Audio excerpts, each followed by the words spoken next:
আপনারা তো বিড়ি বাঁধেন, এ কথা আমি জানি। বিড়ি বাঁধেন মনে হয় এখানে, হ্যাঁ? কারখানা না, কিন্তু বিড়ি বাঁধা হয় তো, বিড়ি বাঁধা হয়। তো বিড়ি বাঁধছেন, বিড়ি বাঁধা তো হারাম, এটা একেবারে টোটালি হারাম, পুরোপুরি হারাম। কোনো মানুষ যদি প্রমাণ করতে পারে হারাম নয়, তাহলে আমি জাতির সামনে জিন্দেগিতে বক্তব্য দেবো না, ইনশাল্লাহ। ইনশাল্লাহ এ কথা এখানে রেখে এবার আপনাকে একটা কথা বলি। আপনি তো বিড়ি তো বাঁধছেন, আবার রাস্তাতে বসেও বিড়ি বাঁধতে হবে?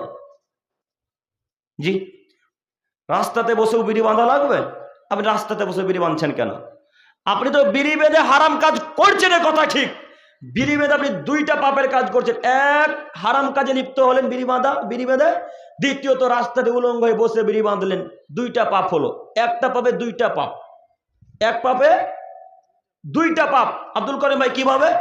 বিড়ি বেঁধে যত পাপ করলেন, সেই পাপটা তো আমলনামাতে লেখা হলোই।